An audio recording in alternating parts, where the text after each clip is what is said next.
آپ نے سنا ہوگا حضور نے سورہ رحمان کے بارے میں فرمایا ہے، سورۃ الرحمن عروس القرآن، یہ سورہ رحمان جو ہے یہ قرآن کی دلہن ہے۔ جیسے دلہن کو آپ خوشنما لباس پہناتے ہیں، آراستہ پیراستہ اس کو گہنے اور اس کو زیور پہناتے ہیں، تو جس طریقے سے سجاتے ہیں آپ دلہن کو، اللہ تعالیٰ نے ایک سورت قرآن مجید میں یہ ایسی رکھی ہے سورہ رحمان کہ اسے خوب سجایا ہے۔ اس میں الفاظ کا در و بست، اس کا اپنا ایک ڈیوائن میوزک ہے۔ وہ تو اللہ تعالیٰ قراء جو ہے، خاص طور پر مصر کے قراء، اللہ تعالیٰ ان پر رحمت نازل فرمائے، ان کی خطاؤں سے درگزر کرے۔ جس طرح قرآن کے انٹرنسک میوزک کو انہوں نے واضح کیا ہے، واقعہ یہ ہے کہ اگر یہ لوگ نہ ہوتے، شیخ عبد الباسط محمد عبد الصمد، شیخ محمود خلیل الحصری، یہ لوگ کہ جنہوں نے قرآن کے اس غنا، میوزک، یہ لفظ جو ہے آپ حیران نہ ہو کہ میں یہ کوئی شاید توہین کر رہا ہوں قرآن کی، حضور نے یہ لفظ استعمال کیا ہے، تغنو، اس قرآن کو اچھی سے اچھی خوشلحانی کے ساتھ پڑھو۔ من لم یتغن بالقرآن فلیس منا، جو قرآن کو بہتر سے بہتر انداز میں، اچھی سے اچھی آواز میں، خوشلحانی کے ساتھ پڑھنے کی کوشش نہیں کرتا، وہ ہم میں سے نہیں ہے۔ بلکہ ایک مرتبہ حضور رات کے وقت آپ گشت پر تھے اپنے ساتھیوں کے حالات معلوم کرنے کے لیے۔ حضرت ابو موسیٰ اشعری رضی اللہ تعالیٰ عنہ ایک صحابی ہیں، ان کے گھر کے پاس سے گزر ہوا، وہ رات کو تہجد پڑھ رہے تھے، کھڑے ہوئے کیف کے عالم میں قرآن تلاوت کر رہے ہیں۔ حضور کو بہت پسند آئی ان کی قرات، کافی دیر تک وہاں کھڑے سنتے رہے۔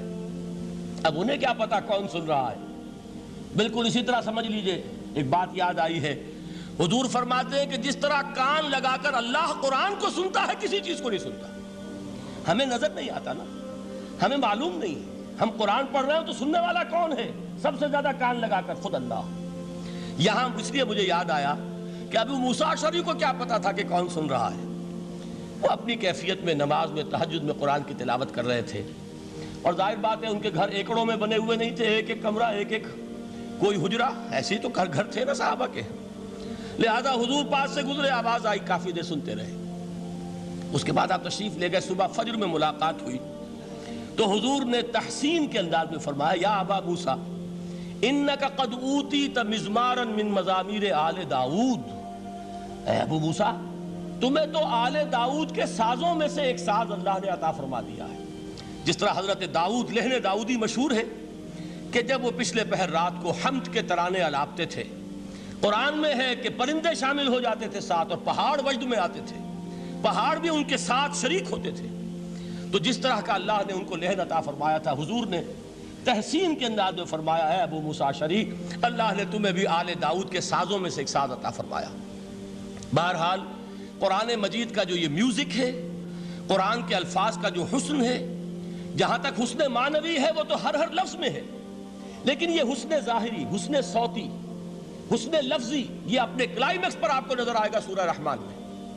لیکن قرآن میں یہ سورت اس اعتبار سے بھی ممتاز ہے، اس کی 4 آیات پر ذرا توجہ کریں گے، عجیب حقائق سامنے آئیں گے۔ جہاں یہ قرآن مجید کے حسن صوت اور حسن لفظی کی معراج ہے، وہیں اس کی پہلی 4 آیات میں 4 چوٹی کی چیزوں کا ذکر ہے، سب سے اونچی چیزیں۔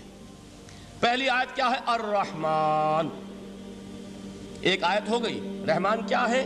اللہ کا نام ہے۔ کبھی آپ نے غور کیا اللہ کے ناموں میں سب سے پیارا نام کون سا ہوگا؟ رحمان۔ کیوں؟ اس کا مادہ کیا ہے؟ رحمت۔ ہمیں سب سے بڑھ کر جس چیز کی ضرورت ہے وہ کیا ہے؟ رحمت خداوندی۔ نام اچھی طرح سن لیجئے اس حضور کے قول کو۔ حضور فرماتے کوئی شخص جنت میں مجرد اپنے عمل کی بنیاد پر داخل نہیں ہو سکے گا جب تک کہ رحمت خداوندی دستگیری نہ کرے۔ کسی صحابی نے بڑی ہمت اور جرأت کا ثبوت دیا کہ پوچھ لیا، کیا حضور آپ بھی؟ جب آپ نے فرمایا کوئی شخص داخل نہیں ہو سکتا جنت میں محض اپنے عمل کی بنیاد پر جب تک کہ رحمت خداوندی جو ہے وہ دستگیری نہ فرمائے۔ پوچھا گیا کیا آپ بھی؟ آپ نے فرمایا ہاں میں بھی۔